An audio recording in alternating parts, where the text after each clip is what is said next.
Sasha Coleman stood in Atlanta's humid courtroom, wrists cuffed, glaring at Officer Travis Hargrove.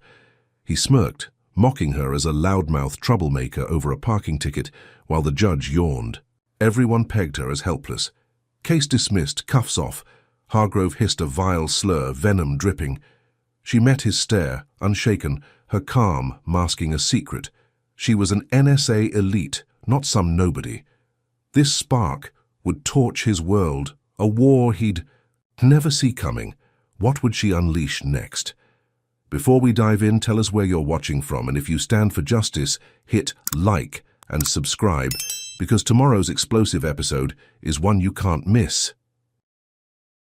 Sasha Coleman stepped out of the Fulton County Courthouse into Atlanta's thick, muggy heat, her pulse still thrumming from the courtroom clash.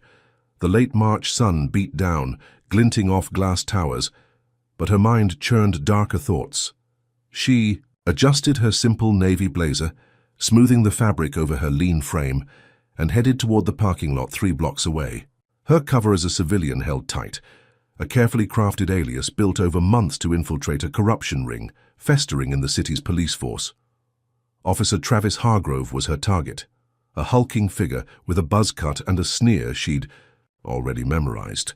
His slur still echoed in her ears, a jagged blade of hate she'd turned back on him.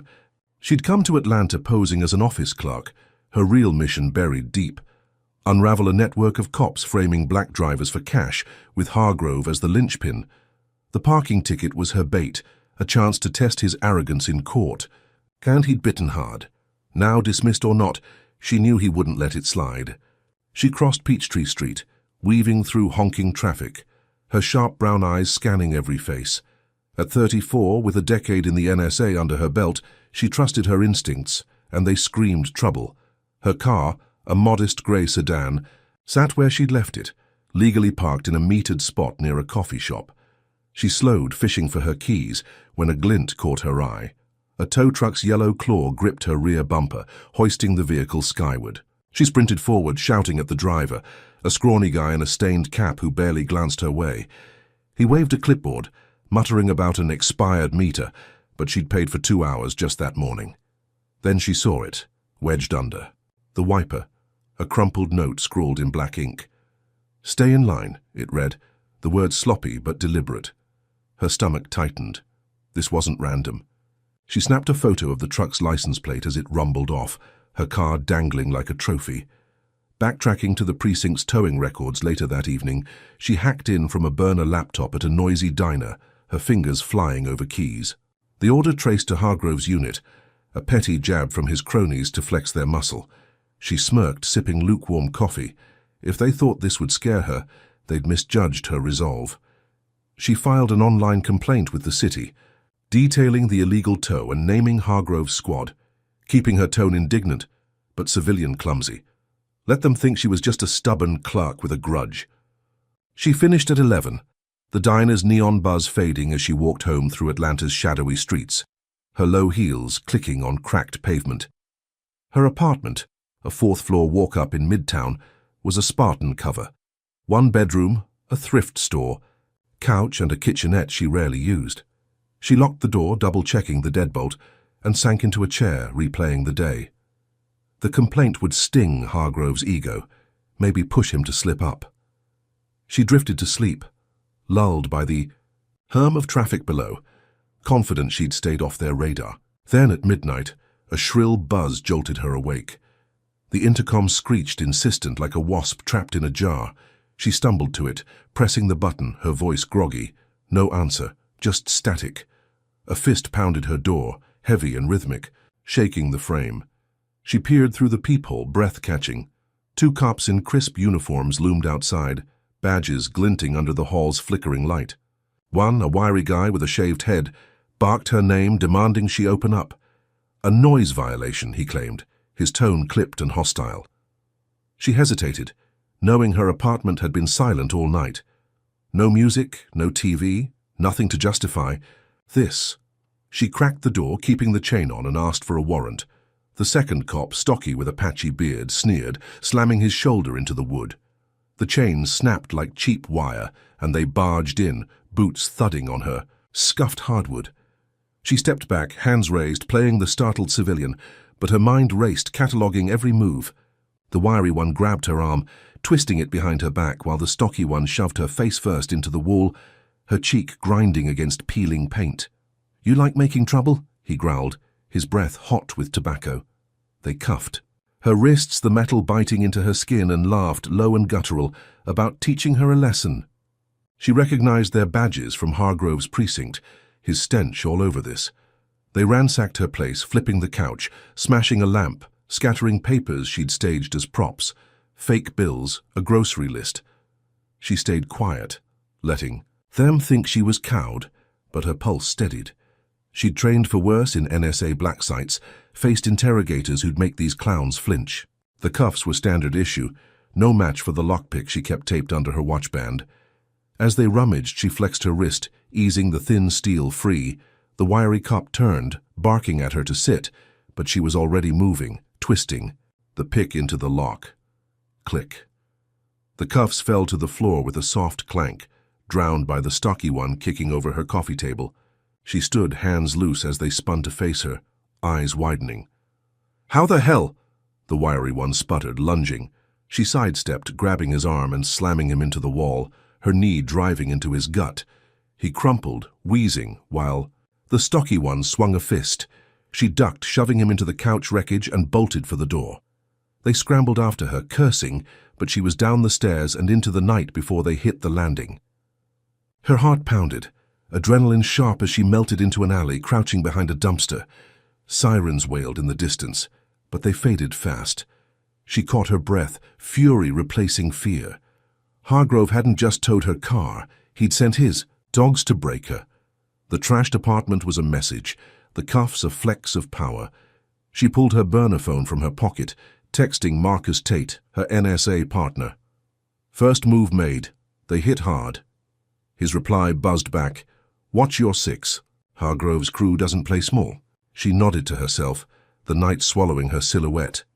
The complaint she'd filed had poked the bear, and this was his raw. She'd expected pushback, but not this fast, not this raw. Her cover held, barely, but the stakes had spiked. Hargrove thought he'd scared her off, that she'd slink away, tail between her legs. He didn't know she thrived in chaos, that every bruise fueled her. She slipped through back streets, plotting her next step. The toe was a jab, the raid, a punch. But she'd hit back harder. She'd dig into his files, expose his dirt, make him regret ever crossing her path. Her apartment was a wreck, her wrists raw, but she felt alive, electric. This wasn't just a mission now, it was personal. Hargrove's crew had drawn first blood, thinking they'd won the round. They didn't see the storm brewing, the one she'd unleash with cold, calculated wrath. She vanished into Atlanta's underbelly, a ghost in the dark, ready to turn their game into her battlefield. Sasha Coleman patched the gash on her arm with a makeshift bandage, the sting of glass fading under a slow burn of fury. She'd spent the night in a cheap motel off Ponce de Leon Avenue, her trashed apartment now a crime scene she couldn't return to. Dawn painted Atlanta's skyline in muted gold, but her mood was black as tar. The raid had been Hargrove's doing, a sloppy retaliation for her complaint, and she'd make him pay. She showered off the grime, her short braids dripping as she pulled on a fresh hoodie, blending into the city's early bustle. Her burner phone buzzed with a new plan: hit internal affairs, turn Hargrove's own system against him. She took a MARTA bus downtown, the rumble of wheels steadying her nerves, and strode into the IA office on Baker Street by 8. The clerk, a tired woman with grey streaks in her bun, barely looked up as Sasha spun a tale of harassment, her voice shaking just enough to sell the scared citizen act. She named the 2 cops from the raid, described their brutality, and dropped a fake tip she'd cooked up. Hargrove's squad was shaking down black renters for cash, a lie close enough to the truth to sting. The clerk scribbled notes, promising a review, and Sasha left, a flicker of triumph warming her chest. She grabbed a coffee from a corner stall, the bitter taste grounding her as she waited for the fallout. By noon, her phone pinged with a text from Marcus. IA suspended Hargrove's 2 goons. Stirring the pot worked. She smirked, leaning against a brick wall near Centennial Park, the fountain's spray misting the air. Suspension wasn't a win, but it was a crack in Hargrove's armor. She imagined his red face, his fists clenched, and savored it. That night, she holed up in a diner on Northside Drive, treating herself to fried chicken and collards, the clatter of plates a welcome distraction. She scrolled X on her burner, seeing chatter about dirty cops in Atlanta, and let herself relax just for a moment. Had she finally landed a blow? Could Hargrove's crew really be rattled this easily? She paid her bill, stepping into the humid evening, when a shadow flicked across her peripheral vision. Instinct kicked in, her hand brushing the knife in her pocket. Too late. A brick smashed through the diner's window beside her, glass exploding in a jagged rain. She dove, shielding her face, but a shard sliced her forearm, blood welling fast. The brick thudded to the pavement, a note taped to it in crude marker. "You're next." Her pulse hammered as she ripped it free, scanning the street. A pickup truck peeled away, tires squealing, but the plate was mud-smeared, unreadable. She staggered to her feet, glass crunching under her sneakers, the diner's patrons gaping through the shattered frame. This wasn't random. It was Hargrove, enraged by his suspended lackeys, hitting back with a coward's weapon. She stumbled to an alley, pressing her sleeve to the cut, when her phone erupted with notifications. Texts flooded in from unknown numbers, a barrage of hate. "Go back where you came from. We know where you sleep," slurs too vile to repeat. Her address, her real one, not the alias apartment, blazed across the screen, leaked to every racist troll in Georgia. Her stomach dropped. Doxing. Hargrove's crew had dug into her fake ID, twisted it into a public target, and unleashed a digital lynch mob.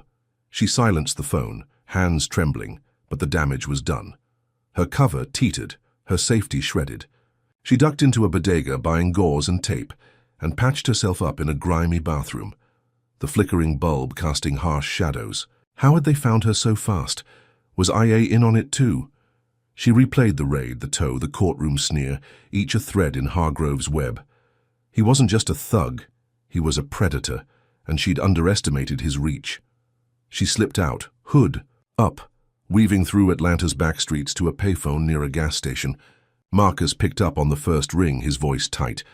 "They've got your alias address on lockdown forums. You're a ghost now, Sasha. Stay low."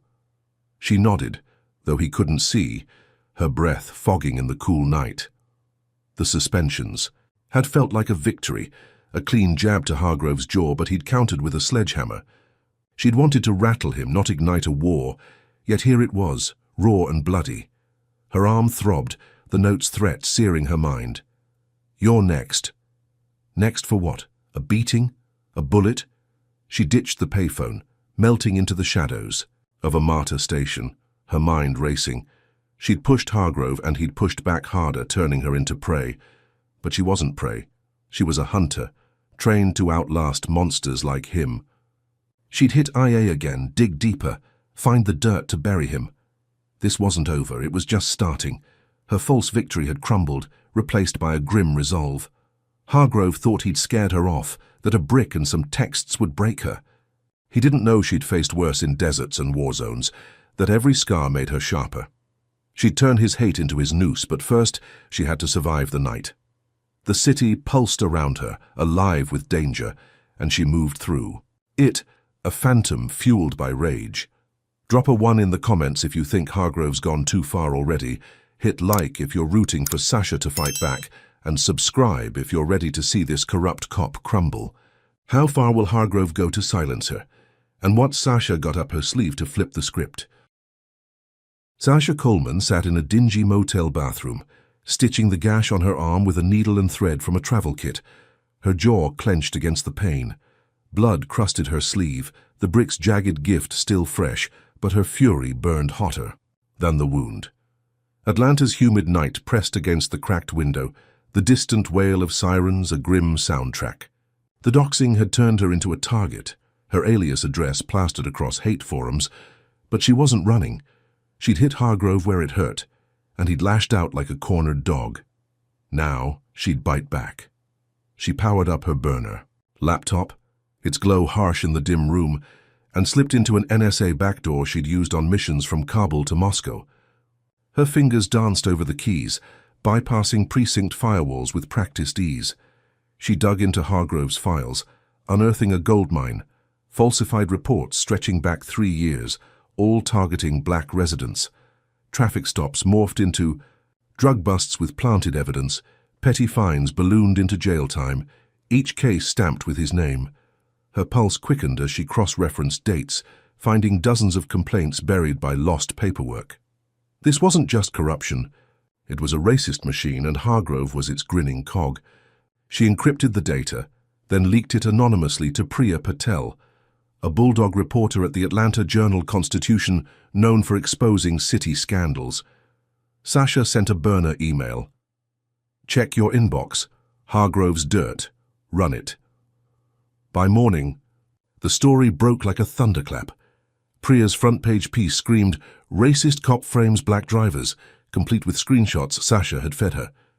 Protests erupted by noon, hundreds clogging Peachtree Street, chanting Hargrove's name with fists raised. Sasha watched from a library window, blending into the crowd of students, her hood pulled low. News vans swarmed, cameras catching the chaos, and Hargrove's smug face flashed on every screen. She grinned, sharp and fleeting. Had she finally pinned him? Was this the knockout blow? She slipped out, grabbing a sandwich from a deli, letting herself believe she'd turned the tide. The city buzzed with outrage, Twitter ablaze with "Justice for Atlanta," and she felt the weight lift just for a moment. Then, at dawn the next day, hell broke loose. She'd crashed on a cot in a friend's basement, an off-the-grid spot Marcus had vouched for, when a deafening crash shattered her sleep. The door splintered, boots thundered down the stairs, and SWAT burst in, black rifles glinting under tactical lights. She rolled off the cot, heart slamming, but a gloved fist cracked her jaw, sending her sprawling. "Cyber-terrorist!" a voice bellowed, and she tasted blood as they zip-tied her wrists, yanking her to her feet. Her vision swam, but she clocked their gear. Atlanta PD, SWAT patch, Hargrove's stench all over it. They dragged her upstairs, past her friend's stunned face, and into a blinding flood of floodlights. A dozen cops swarmed the lawn, radios crackling, as they shoved her into a van. She caught snippets. Hacked precinct servers, threat to public safety. Her stomach sank. Hargrove had flipped the script, weaponizing her leak against hers. They hauled her to a precinct-holding cell, a concrete box reeking of bleach and despair. But the real blow came when they tossed a hard drive onto the table. "Found this at your hideout," a beefy sergeant sneered, his badge reading Caldwell. She stared, mind racing. It wasn't hers. She'd never seen it. Planted. The evidence was a forgery, loaded with fake logs tying her to the precinct. Breach, twisted to paint her as the villain. Caldwell leaned in, breath sour with coffee. "You're done, girl. Judge Ramsey's already signed off." Ramsey, a name from Hargrove's files, a crooked bench warmer in his pocket. She'd exposed Hargrove, and he'd called in the big guns. They beat her in that cell, methodical and brutal, fists slamming her ribs, boots cracking her shins. "This is what happens when you mess with us," Caldwell growled, his knuckles splitting her lip. She curled into herself, playing broken. But her mind stayed razor-sharp, counting blows, memorizing faces. They left her bruised and bleeding, a purple welt blooming across her cheek. But her alias held. They didn't know Sasha Coleman was NSA, just some clerk who'd poked the wrong bear. She slumped against the wall, pain searing every breath, but her brain churned. The protests had rattled Hargrove, the leak had burned him, and he'd countered. With a sledgehammer, a rigged arrest, a frame-up, a judge's gavel already swinging. She'd thought she'd cornered him, that the city's fury would bury him, but he'd turned her weapon into his shield. Her cover teetered, her body ached, but she wasn't out. She'd trained for this, survived worse in black site dungeons where screams didn't echo. Hargrove thought he'd caged her, that this cell was her grave. He didn't see the storm building, the one she'd unleash when they least expected. Then she spat blood onto the floor, a red smear against grey concrete, and let her eyes drift shut. The media firestorm had been her jab, and this was his uppercut. But she wasn't down. She was coiling, waiting. How had he moved so fast? Who else was pulling strings? She'd find out, rip their web apart, make them choke on their own lies. The cell door clanged shut, locking her in, but her mind was free, plotting. Hargrove's crew had drawn blood again, thinking they'd won the war. They didn't know she'd turned this cage into their trap, that every bruise fueled her fire. She'd exposed the judge, the precinct, the whole rotting system. This wasn't the end, it was her pivot. She'd rise from this, a ghost in their machine, and they'd never see her coming.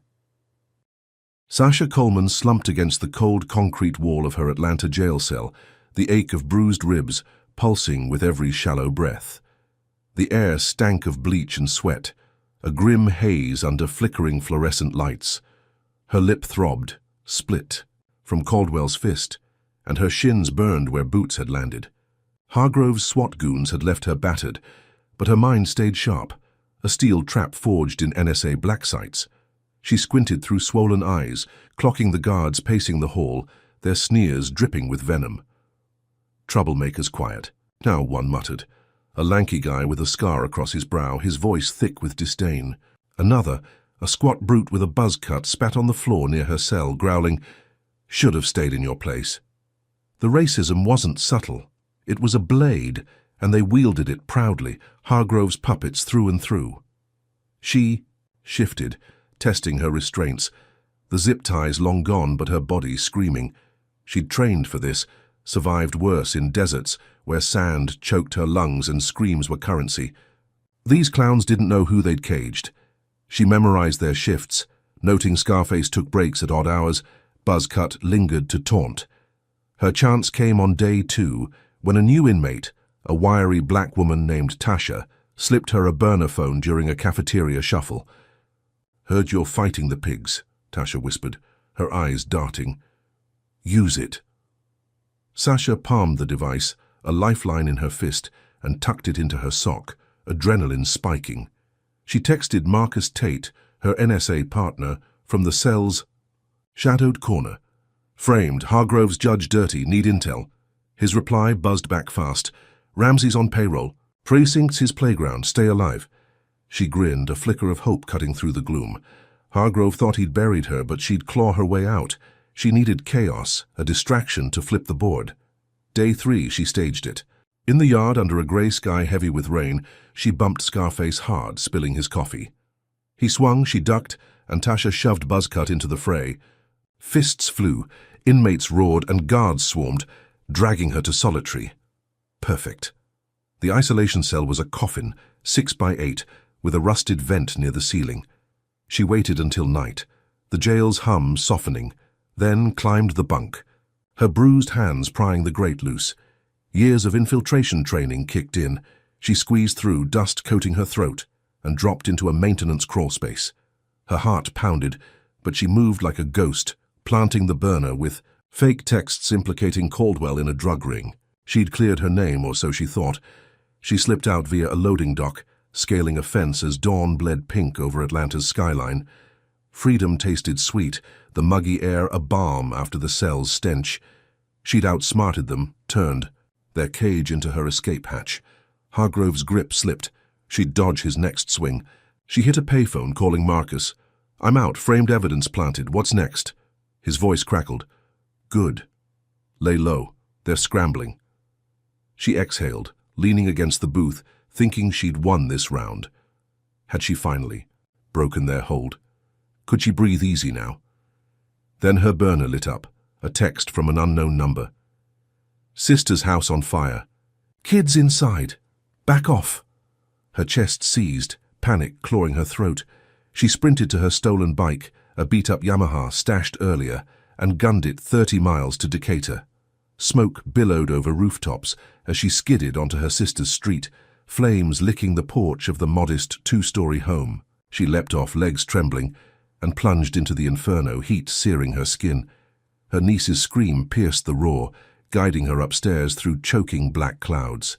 She found them, 8-year-old Jada and 5-year-old Malik, huddled, in a closet, coughing.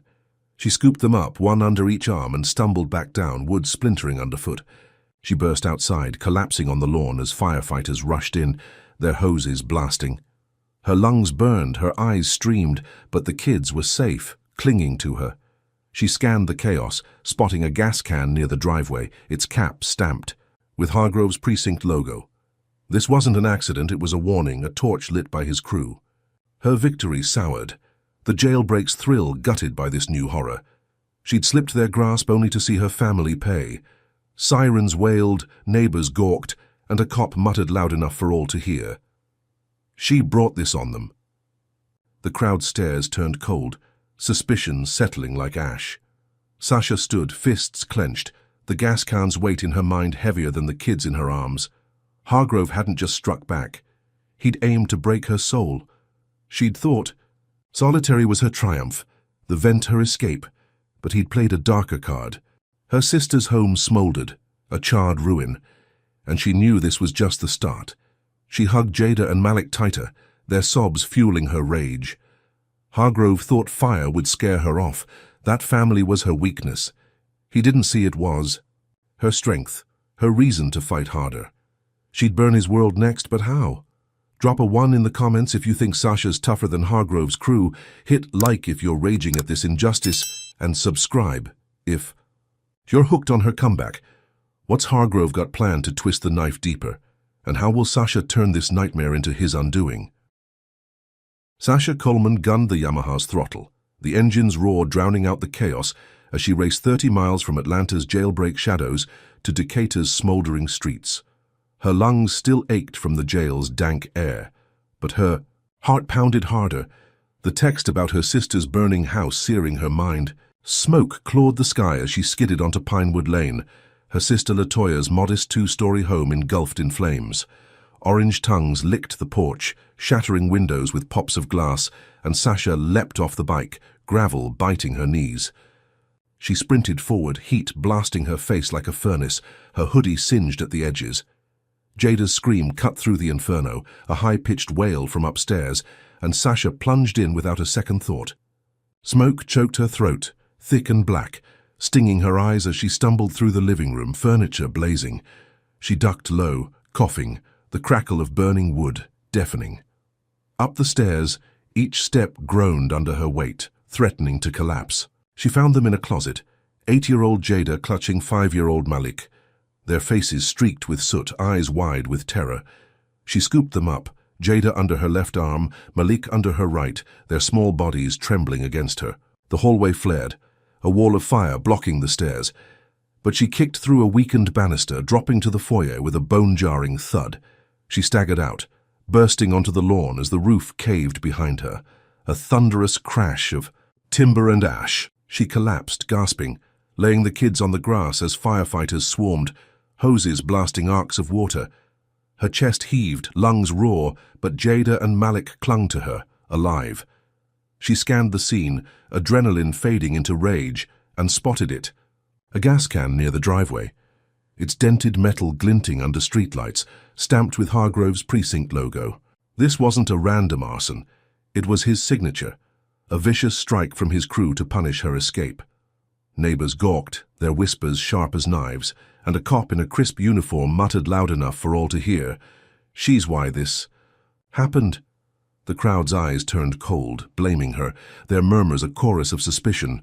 Sasha stood, fists balled, her singed hoodie clinging to sweat-soaked skin. She'd saved her family, defied the flames, but Hargrove had twisted it into her fault. She called Latoya from a burner, her sister's voice shaking on the line. "I was at work. Thank God you got them." Sasha promised to explain later, hanging up as paramedics checked the kids. She needed to hit back, make Hargrove bleed for this. She rode to his precinct, 30 minutes of winding roads, her mind a steel trap. The building loomed, a squat fortress of brick and glass, and she spotted him outside, leaning against a patrol car, his buzz cut catching the floodlights. She parked a block away, pulling a hidden recorder from her boot, and marched up, her limp, masked by fury. "You burned my sister's house," she spat, voice low, recorder rolling. Hargrove smirked, his broad shoulders shrugging. "Prove it, sweetheart. Accidents happen." His denial dripped with smugness, but his eyes flickered, a tell she'd seen in liars from Baghdad to Bogota. She kept him talking, prodding his ego. "You're slipping, Travis, everyone knows."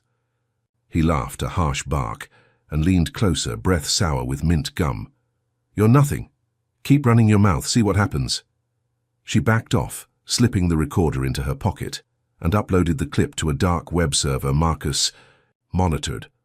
By morning, it went viral, shared by activists on X, the hashtag Danch and Hargrove Burns trending. His smug voice echoed online, protests reigniting outside the precinct, banners waving in the muggy air. She watched from a gas station across town, pumping fuel into the bike, a grim smile tugging her cracked lips.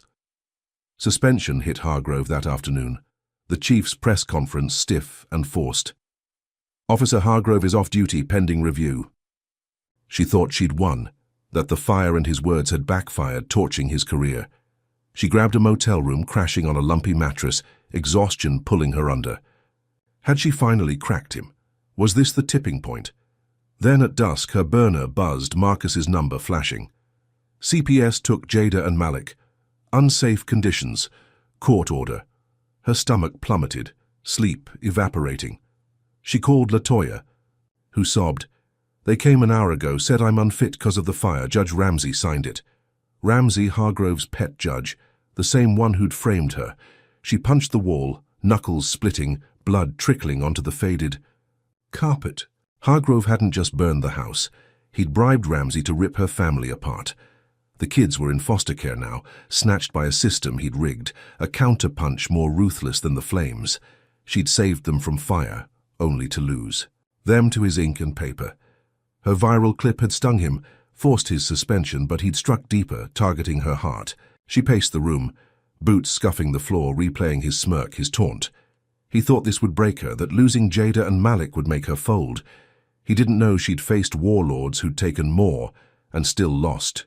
She'd saved them once, pulled them from hell, and she'd do it again. The precinct's suspension was a feint, a distraction while he played dirtier. She sat on the bed, hands trembling, and texted Marcus, "Ramsey's next. Get me his dirt." Her victory had been a mirage, swallowed by this new nightmare. Hargrove's crew didn't fight fair, they fought to destroy. She'd exposed him, thought she'd caged him, but he'd slipped free, claws sharper than ever. Her sister's wails echoed in her mind, fueling a rage that burned hotter than the fire.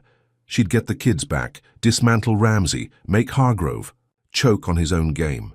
This wasn't over. It was war, and she'd wage it with every ounce of her soul. Sasha Coleman stood in the muggy Atlanta dawn, her boots planted on the cracked pavement outside the Fulton County Courthouse, her bruised hands clenched into fists. The loss of Jada and Malik to CPS gnawed at her gut, a raw wound Hargrove's. Rigged judge had sliced deeper with every passing hour. She'd saved them from flames, only to watch them vanish into a system he'd twisted against her. Enough. She rallied a protest, her burner phone buzzing as she texted allies from Atlanta's activist circles, her voice a whisper in their ears. Today noon, bring the noise. By 11 the crowd swelled, hundreds spilling onto the courthouse steps, their chants rising like a storm. No justice, no peace. Hargrove's got to cease. Signs bobbed in the humid air, sharpied with fury. Stop racist cops. Free. The kids. Sasha blended in, hood up, her split lip hidden behind a scarf, her eyes scanning for cops. She turned Hargrove's suspension into a rallying cry, his viral smugness now a bullhorn for the city's rage. She slipped Marcus a USB drive as the crowd roared, her voice low. Clan-linked gang ties, Hargrove's in deep, get it to the feds. He nodded, vanishing into the throng, his lanky frame swallowed by waving fists. She dug into Hargrove's files after the fire, found payments from a white supremacist crew called the Sons of Liberty, a name that curdled her stomach. The evidence was ironclad. Bank transfers, coded emails, photos of Hargrove shaking hands with a tattooed thug in a back alley. She'd handed Marcus the keys to his coffin, and he'd run it straight to an FBI contact in D.C. By dusk, the raid hit. TV screens across Atlanta blazed with chopper footage, agents in black vests storming Hargrove's suburban split level, his wife screaming on the lawn as they hauled out boxes. He perp-walked in cuffs, head bowed, his buzz cut glinting, under floodlights. Sasha watched from a dive bar 10 miles away, nursing a soda, the sticky counter cool under her palms. The news ticker scrolled, "Officer Hargrove arrested in corruption probe." She grinned, a fierce slash across her battered face. Had she finally nailed him? Was this the end of his reign? The bar's patrons cheered, bottles clinking, and she let herself believe it just for a heartbeat. The protests had shaken the city, the evidence had landed, and Hargrove was in a cage. She stepped outside, the night air thick with magnolia, and exhaust, her chest lighter than it had been in weeks. Then at 2 in the morning the world exploded. She'd crashed in a new motel, a roach-infested hole off I-85, when a blast hurled her from the bed, the wall caving in a shower of plaster and flame. Her ears rang, a high-pitched whine drowning the crackle of fire as she scrambled across the floor, glass slicing her palms. The room spun, smoke choking her lungs, and she crawled to the window, shattering it with a chair. She tumbled onto the parking lot, asphalt scraping her knees, and staggered up, coughing blood. Her bike was a twisted wreck, flames licking its frame, and a note fluttered from the rubble pinned under a brick. "We own this city." Her gut twisted. Hargrove's gang, the Sons, hadn't folded. They'd struck back harder, deadlier. She stumbled to a payphone, dialing Marcus, her voice hoarse. "Bomb. They hit me." He cursed, static crackling. "Feds nabbed Hargrove, but Councilman Victor Reese runs the Sons. He's untouchable." Reese, a name from the files, a slick politician with a penthouse and a smile that hid fangs. She hung up, her hoodie smoldering, and limped into the shadows, the motel a bonfire behind her. By morning, news channels spun a new lie. Local. Woman bombs motel in gang war. Her face, grainy from a hacked camera, plastered every screen labeled a terrorist. Hargrove's crew had flipped the script, framing her as the monster while he sat smug in custody. The FBI raid had stung. The protest had roared, but Reese countered with a blast that nearly killed her and a smear that turned Atlanta against her. She'd thought Hargrove's arrest was the endgame, that the city's fury would bury him, but his network flexed deeper claws. She hid in a storm drain, water sloshing around her ankles, her breath fogging in the damp chill. The explosion replayed in her mind, the note's threat, a branding iron on her resolve. "We own this city." Not yet, they didn't. She'd rallied the streets, handed the feds a win, but Reese had torched her victory, painting her as the villain. Her ribs ached, her hands bled, but she wasn't broken. She'd faced cartels who'd bombed villages, dictators who'd gassed streets. This was just another war. Hargrove thought cuffs would silence him, that Reese's bomb would end her. He didn't see her rising, a phoenix from the ash ready to burn their empire down. She'd hit the Sons, expose Reese, turn their lies into her weapon. The protest had been her spark, the raid her blaze, but this was their inferno. She'd make it hers again, no matter the cost. Drop a 1 in the comments if you're stunned.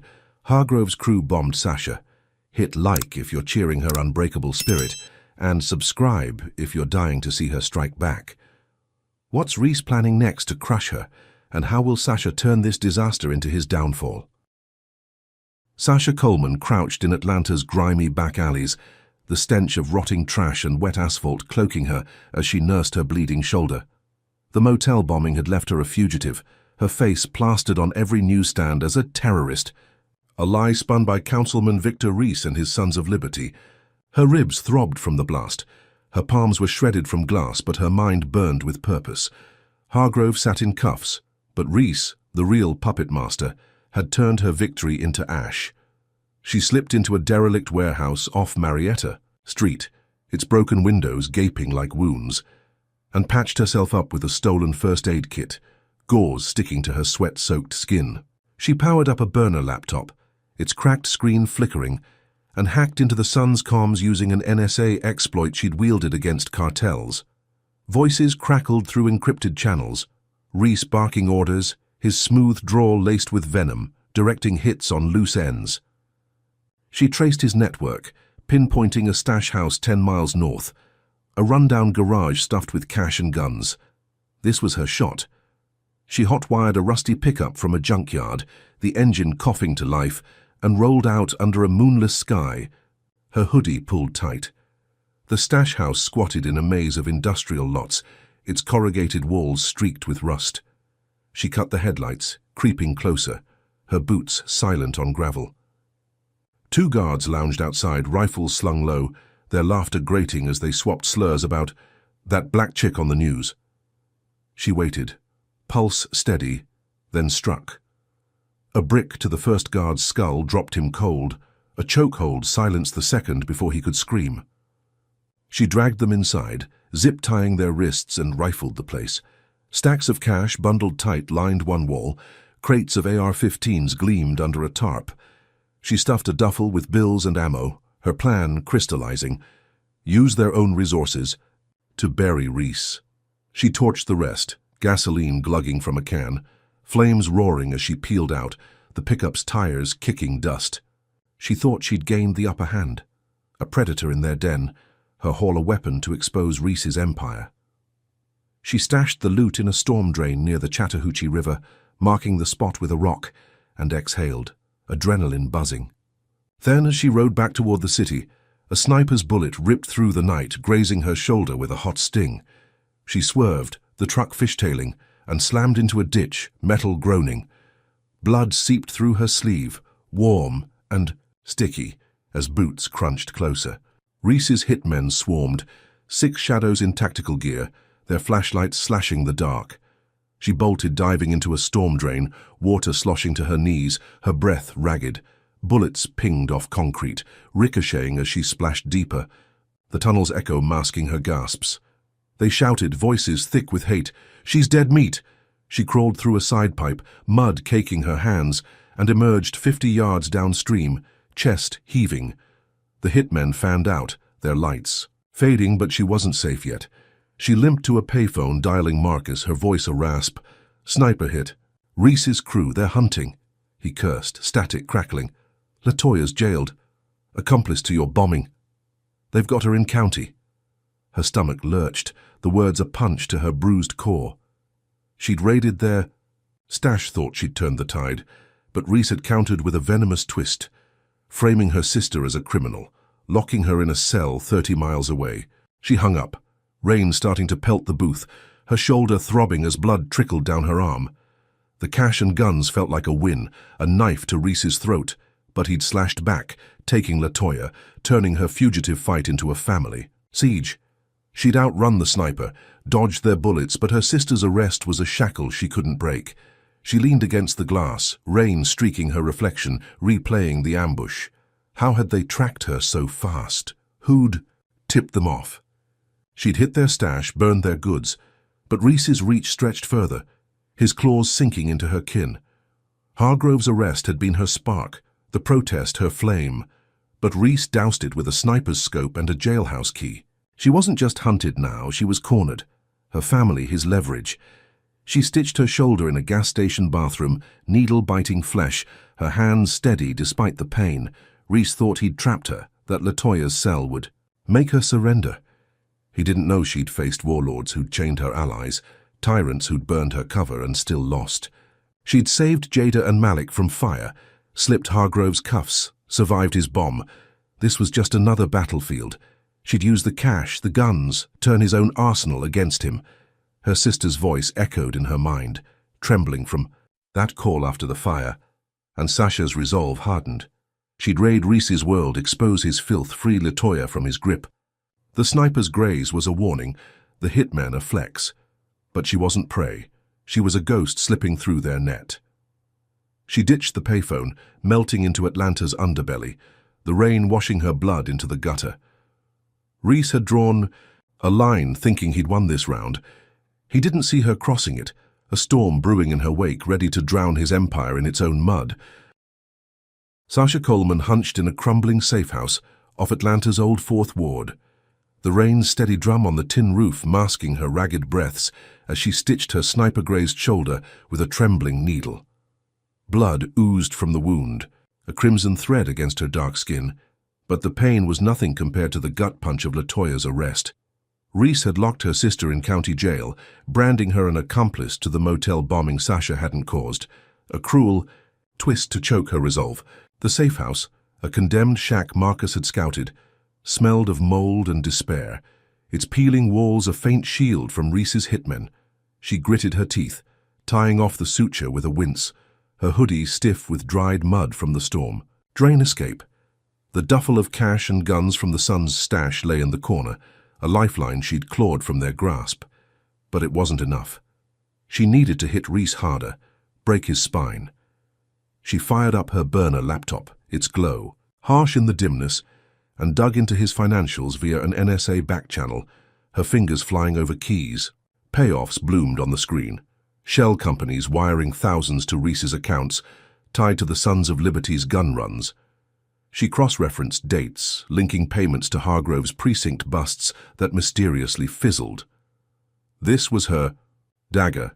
Proof Reese bankrolled the corruption, a councilman cloaked in suits and smiles while he fed a racist machine. She encrypted the files, sending them to Marcus with a terse note. Reese's dirt, FBI sting, now. She leaned back, the chair creaking, her shoulder throbbing as she pictured his smug face crumbling. Marcus texted back, on it, stings greenlit. By midnight, the trap snapped shut. FBI agents stormed Reese's gala at a downtown Marriott, a glitzy affair of champagne and tuxedos, their vests stark against the sequins. Sasha watched from a diner across town, the TV above the counter flashing live. Reese in cuffs, his polished grin gone, dragged from the podium mid-speech. The anchor's voice buzzed. Councilman Victor Reese arrested for racketeering linked to extremist gang. She sipped cold coffee, a flicker of relief washing over her bruised body. Had she finally cut the head off this snake? Was LaToya's freedom in sight? The diner's hum faded as she let herself hope.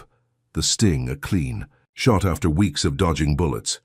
Hargrove in jail, Reese nabbed, the sons reeling. She'd turned their cash into her noose. She exhaled, the weight lifting, thinking she'd cracked their empire. Then at dawn, her burner screamed with a new text from Marcus. Hargrove's out. Technicality. They've got me. Her stomach dropped, coffee spilling as she fumbled the mug. She called him, no answer, just static. Minutes later, a link hit her inbox, a live stream popping up on the laptop. Marcus's face filled the screen, bloodied and swollen, his lanky frame zip-tied to a chair in a dim basement. A masked thug loomed behind, knife glinting, while Hargrove's voice rasped off camera. Surrender, Coleman, or he's meat. The chat exploded with racist bile, a mob cheering, finish him. Sasha's hands shook, Marcus's screams ripping through her as the blade nicked his throat, blood trickling. She slammed the laptop shut, bile rising, her safe house suddenly a cage. Reese's arrest had felt like victory, the FBI's cuffs a lock on his rein, but Hargrove slithered free, his gang springing him on a judge's whim. They'd taken Marcus, her anchor, her brother-in-arms, and turned her triumph into torture. She paced the shack, boots scuffing splintered wood, replaying the sting. How had Hargrove walked? Who'd pulled the strings? She'd raided their stash, exposed Reese, thought she'd dismantled their core, but they'd countered with a gut-wrenching blow. The live stream looped in her mind, Marcus's pleas a whip on her soul.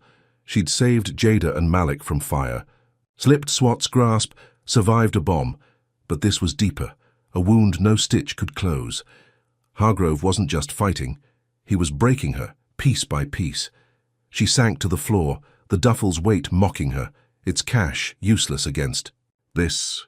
Reese in cuffs, Hargrove free, Marcus bleeding. Her chessboard had flipped and she was in check.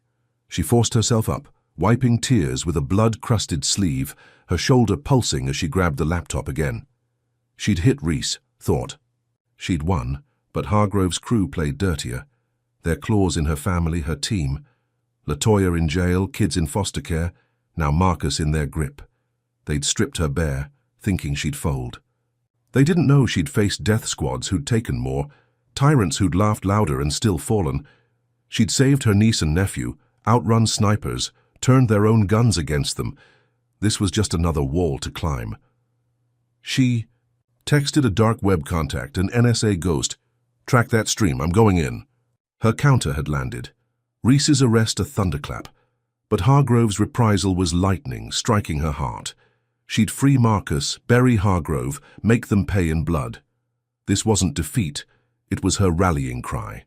Drop a 1 in the comments if you think Hargrove's a monster for this, hit like if Sasha's grit has you hooked, and subscribe if you're ready for her revenge.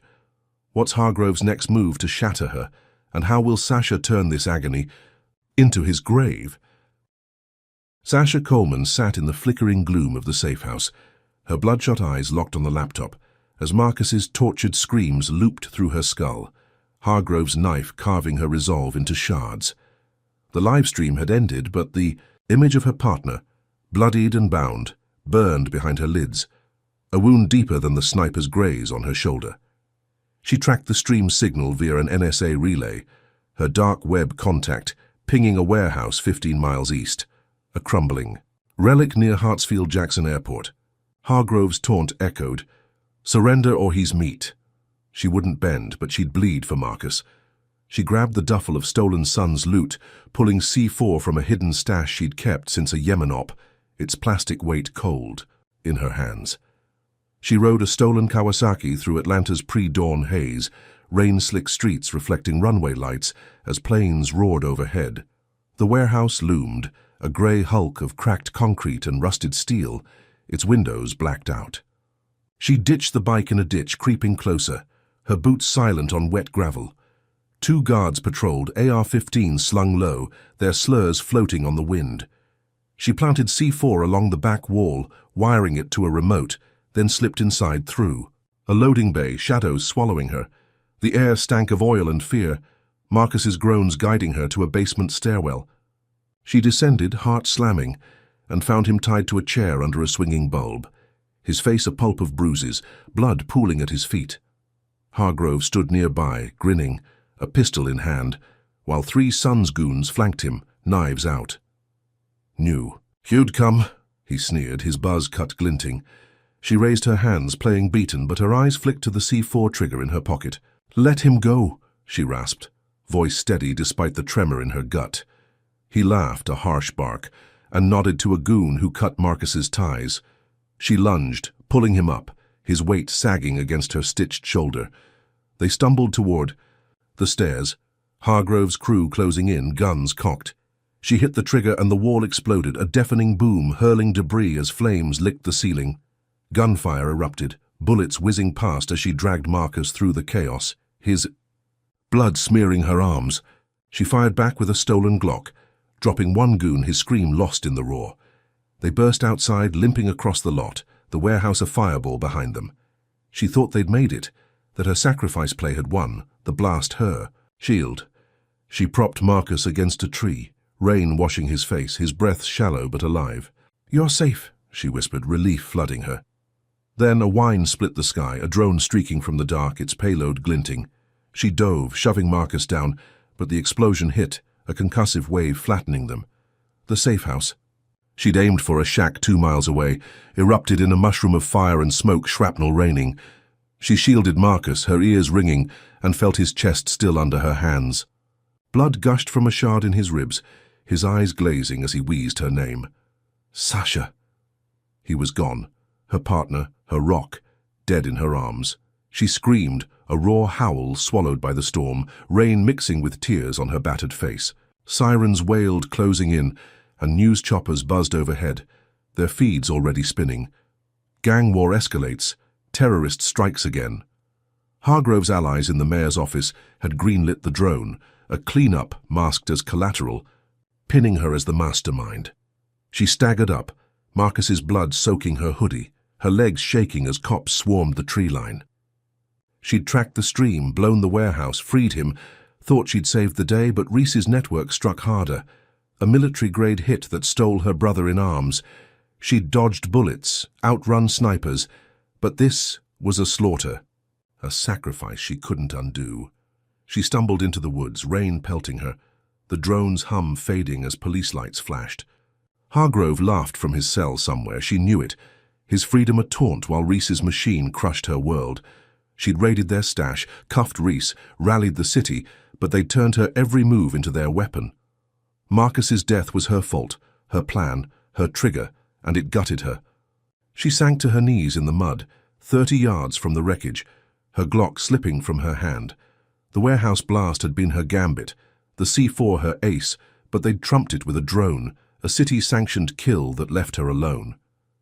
She'd saved Jada and Malik from fire, slipped SWAT's grasp, survived bombs, but this broke her. LaToya in jail, kids gone, now Marcus dead. Hargrove's crew stripped her bare, thinking she'd snap. They didn't know she'd faced worse, that every loss forged her sharper. She wiped her face, mud smearing with blood, and stood, rain dripping from her braids. The sirens closed in, pinning her as the villain, but she wasn't done. She'd bury Hargrove, dismantle Reese, avenge Marcus with their own ashes. The drone strike was their flex, a message she'd turn into their dirge. She melted into the trees, a phantom in the storm, her grief a fuel hotter than the blast. Hargrove thought he'd won, that Marcus's blood would drown her. He didn't. See her rising, a blade in the dark, ready to carve his empire's heart out. Sasha Coleman staggered through Atlanta's rain-soaked woods, Marcus's blood still warm on her hands, his death a jagged scar tearing through her chest. The drone strike's echo lingered, a cruel hum over the smoldering safehouse wreckage, her partner's lifeless body etched in her mind. She'd pulled him from Hargrove's warehouse, blown their trap to hell, thought she'd saved him, only to watch shrapnel steal his last breath. Sirens wailed closer, red and blue lights slashing the dark, pinning her as the terrorist in a city turned hostile. She wiped mud from her face, her braids dripping, and forced her legs to move, slipping deeper into the pines, a ghost fueled by grief and rage. Her Glock was gone, lost in the mud, but she had her wits, her NSA tech, and a vendetta that burned hotter than the blast. She hitched a ride with a trucker 10 miles out, her soaked hoodie masking the blood as she muttered, a story about a breakdown. He dropped her near City Hall, a gleaming monolith in Atlanta's heart, its marble steps slick under a grey dawn. She broke in through a basement vent, her bruised hands prying steel, years of infiltration training guiding her past alarms.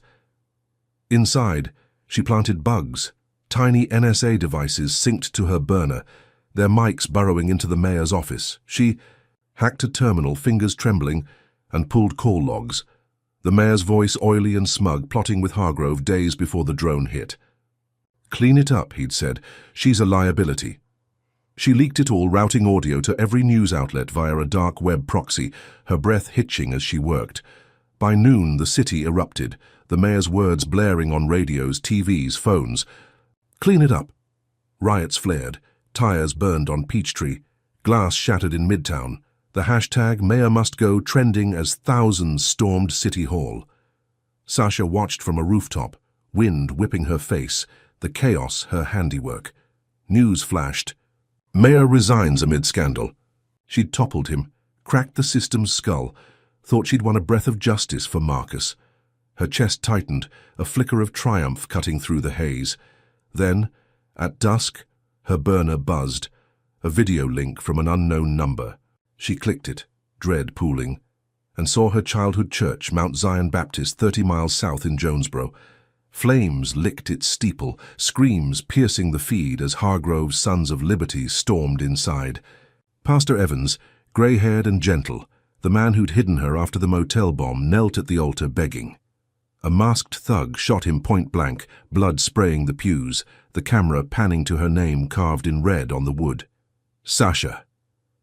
The chat roared with glee. Burn her legacy. She dropped the phone, hands shaking, bile rising as the church collapsed in fire, a live-streamed execution. Her knees buckled, the rooftop spinning, rain mixing with tears she couldn't stop. Hargrove's voice crackled at the end. "You're next, Coleman." The mayor's fall had been her hammer, smashing their shield. But Reese's crew, with Hargrove pulling strings from jail, countered with a slaughter, framing her for the massacre. By morning, her face was America's Most Wanted headlines, screaming, "Terrorist burns church, kills pastor." She'd rallied protests, cuffed Reese, blown their warehouse, but they'd torched her soul, turning Mount Zion into her pyre. She stumbled to a storm drain, hiding as choppers buzzed overhead, their spotlights hunting. The bugs had worked, the leak had landed, the mayor was gone, but this was their checkmate, a sacred killing that broke her. She'd thought the system's collapse was her win, that Marcus's death would fuel her, but Hargrove's gang carved her name in blood, twisting her fight into their myth. She curled in the drain, water soaking her boots, replaying Pastor Evans's plea, his voice soft. From Sundays long past, "You're stronger than they know." He'd sheltered her, prayed for her, and they'd gunned him down to prove a point. She'd saved Jada and Malik, slipped SWAT, survived bombs and drones, but this gutted her, a wound no training could stitch. LaToya in jail, Kids gone. Marcus, dead now the church ash. They'd stripped her to bone, thinking she'd shatter. She clutched the burner, its screen cracked, and texted her last NSA contact. Church hit. Need everything on Reese's crew. Her victory had been a mirage, the mayor's resignation a hollow shell as Hargrove's claws sank deeper. She'd toppled a king, but the knights struck back, their blades sharper, their hate a fire she couldn't douse. She rose, mud caking her knees, rain washing Marcus's blood from her hands. The sirens faded, but the hunt tightened, her name a curse on every tongue. Hargrove thought this would end her, that Pastor Evans's death would snap her spine. He didn't know she'd faced genocides, stared down devils who'd razed villages, and walked away. She'd saved her family, outrun snipers, turned their cash against them. This was just another hell to crawl through. The church's ashes were her breaking point, but not her end. She'd hit Reese's core, expose their filth, avenge Marcus and Evans with a reckoning they'd never see coming. She slipped through the drain, a shadow in the storm, her grief a blade she'd wield. Hargrove's crew had drawn blood again, thinking they'd won the war. They didn't see her sharpening, a storm within a storm, ready to bury them in their own ruin. Sasha Coleman crouched in the dripping shadows of an Atlanta storm drain, the acrid taste of mud and grief coating her tongue as Pastor Evans's execution replayed in her mind, Mount Zion's ashes a fresh wound on her soul. She was hunted, her face branded across America as the church-burning terrorist, Hargrove's Sons of Liberty twisting her fight into their lie.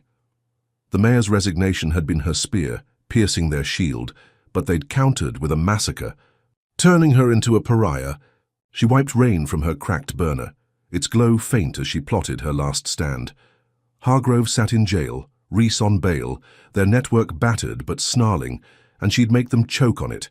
She tracked their comms, pinpointing an abandoned mill 30 miles west in Carrollton, a rotting husk of brick and steel where Hargrove's crew regrouped. She rode a stolen ATV through back roads, the engine's growl lost in the storm, her bruised hands gripping tight. The mill loomed, its smokestacks jagged against the sky, and she scouted it from a ridge, rain blurring her vision. Guards patrolled, rifles glinting, but she'd faced worse odds in war zones. She lured Hargrove with a fake surrender, texting his burner from a spoofed line, "I'm done, mill at midnight, come alone." He'd bite, his ego too fat to resist. She rigged the mill's guts, welding steel beams into a cage with a torch from the sun's stash, her shoulder throbbing as sparks flew. She planted cameras, NSA grade, their feeds linked to a dark web server Marcus had once manned, now her ghost in the machine. Midnight hit, and Hargrove rolled up, his patrol car's lights cutting the dark alone as ordered, his buzz cut shadowed under a cap. She stepped out, hands raised, her hoodie soaked, playing broken. "You win," she rasped, voice cracked, from days of running. He smirked, pistol drawn, and swaggered closer, his boots crunching gravel. "Knew you'd fold, Coleman. Too soft." She led him inside, past rusted looms, to the cage, its bars hidden in gloom. He followed, taunting. Pastor screamed like a pig, and she snapped, shoving him in, the door slamming shut with a clang. He roared, firing wild, but the steel held, bullets ricocheting. She triggered the cameras, broadcasting live to millions, her voice steady. "Officer Travis Hargrove, confess." He spat, face red, but she cranked a lever, tightening the cage, metal groaning. "Talk, or it crushes you." His bravado cracked, sweat beading as he snarled his truth. "Yeah, I framed. Blacks burned houses, killed that preacher. Sons paid me, Reese ran it, Mayor knew." The feed exploded online. Hargrove confesses, trending as X lit up, protests flaring anew. She slipped out, leaving him trapped, cops swarming minutes later, their sirens a wail in the night. She melted, into the woods, ATV rumbling, thinking she'd ended him, his confession her blade in their heart. Her chest heaved, a grim triumph pulsing through her veins, as she hit a safe house 10 miles south, a shack near a creek. She'd turned his arrogance into her trap, his words a noose for Reese's crew.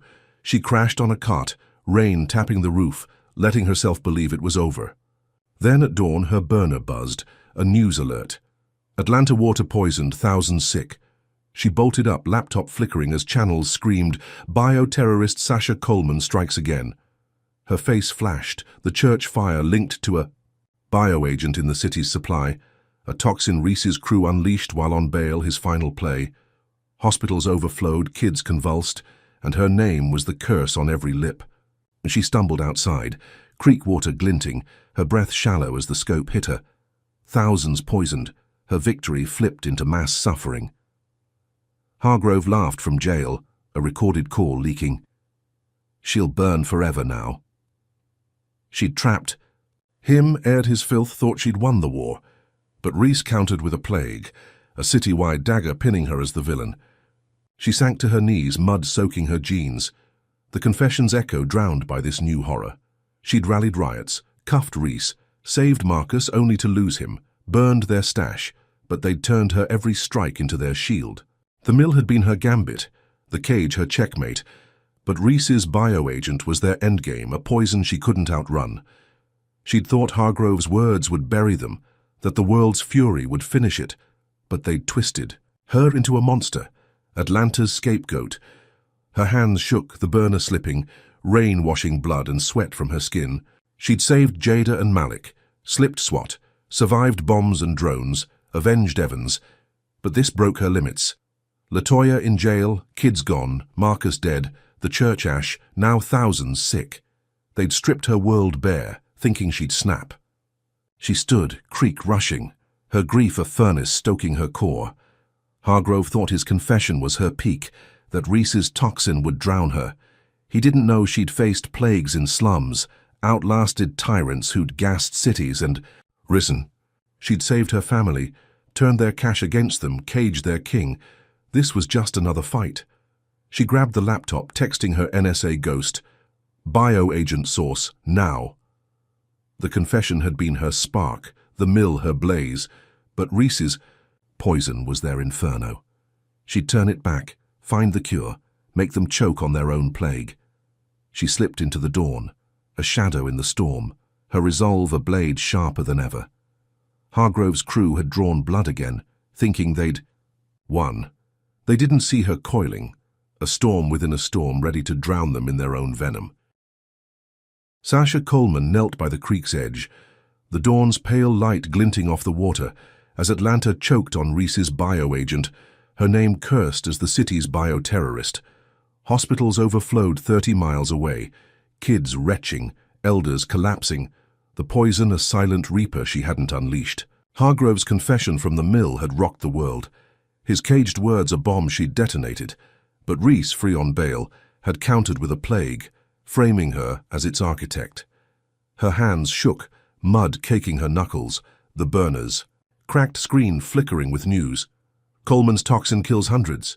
She'd trapped Hargrove, aired his filth, thought she'd won, only to see thousands suffer. Her victory flipped into a nightmare. She stood, rain dripping from her braids, her bruised body screaming, but her mind sharpened, a blade honed by every loss. She'd saved Jada and Malik from fire, slipped SWAT, survived bombs and drones, avenged Pastor Evans, but this was a war she couldn't outrun. Reese's poison was his endgame, Hargrove's laugh from jail his taunt, yet she wasn't broken. She'd faced worse in slums where plague ran free, outlasted tyrants who'd gassed streets and walked away. She texted her NSA ghost, "Bioagent source, trace it." The reply buzzed, "Russian signature, lab in Savannah."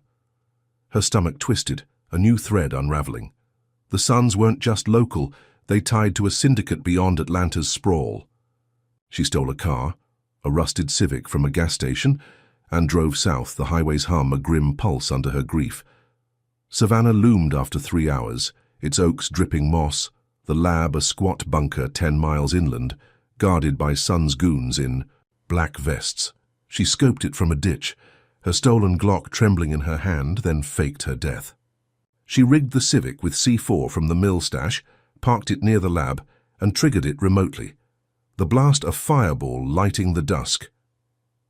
News choppers swarmed, Sasha Coleman dead in explosion, her alias burned in the wreckage with a decoy body from an NSA drop. She slipped away, a ghost in the reeds, her hoodie swapped for a fisherman's jacket, her braids tucked under a cap. The world mourned the terrorist, headlines screaming her end, but she rode north in a stolen boat, the Savannah River's current carrying her to D.C. She hit the capital by midnight, limping into NSA headquarters, a sleek fortress of glass and steel near the Potomac. The director, Evelyn Hart, waited in a sterile office, her grey suit crisp, her eyes sharp as Sasha briefed her, voice hoarse. Hargrove confessed. Reese poisoned Atlanta. It's Russian-backed. Hart leaned forward, fingers steepled, as Sasha unveiled her Trojan horse. Every leak, every hack, every move since the courtroom had been coded. A digital breadcrumb trail she'd laid from Atlanta's sewers to Reese's accounts. The Sun's tied to a Russian syndicate, a web of arms and toxins stretching from Savannah to Moscow, and she'd mapped it all. Hart's lips twitched, a rare smirk. You played them. Sasha nodded, exhaustion carving her face.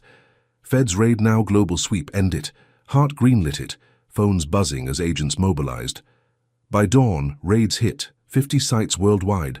Savannah's lab torched, Moscow's safe houses stormed. Reese nabbed mid-flight to Miami, his private jet grounded. Hargrove's jail cell became his tomb, feds hauling him to Supermax as Sun's kingpins fell, their empire gutted. Atlanta's water cleared, an antidote traced from Sasha's intel, hospitals emptying as the city breathed again. LaToya walked, free. A judge's order reversed, Jada and Malik back in her arms, their hugs a balm on Sasha's scars. She watched from a D.C. rooftop, the capital's dome glinting, her burner silent for the first time in months. She'd faked her death, turned their poison into her snare, and dismantled a syndicate that dwarfed Hargrove's crew. The courtroom slur, the tow, the raids, the fire, Marcus's death, the church's ash, the bio-agent. Every blow had been her fuel, her gambit to flip their game. She'd rallied riots, caged Hargrove, burned their stash and outlived their drones, thinking each win was the end, only to face worse. Reese's plague had been their checkmate, her name a curse, but she'd reversed it, a ghost who'd haunted their shadows. Hart's voice echoed from the briefing. Commendation's yours. Pick your next fight. Sasha exhaled, the Potomac's wind cool on her battered face, a rare peace settling in her bones. She'd saved her family, avenged her dead, cleansed a city, and toppled a global ring, all from a parking ticket's spark. Hargrove's mock in court had lit this war, his ignorance her weapon, and she'd stunned them all. She turned to leave, boots scuffing gravel, ready for a shower, a bed, a moment to mourn Marcus and Evans. Then her burner buzzed, a new text from an unknown number. We know you're alive, Operative. Her pulse spiked, eyes narrowing as she scanned the rooftops, shadows shifting in the dawn. The syndicate was dead, Reese and Hargrove buried, but a deeper cabal watched, their claws still sharp. She'd thought Atlanta was the end, that her Trojan horse had won the war, but this was a whisper of more, a threat beyond the suns. She pocketed the burner, her jaw tight, the peace vanishing like smoke. She'd saved Jada and Malik, slipped. Every trap turned their poison into her cure, but they'd tracked her, waited. Who were they? How deep did this run? She'd faced cartels, tyrants, plagues, and racists, outlasting them all. And this was just another shadow to hunt. She melted into D.C.'s streets, a phantom in the morning haze, her war far from over. Hargrove's crew had fallen, Reese's, empire ash.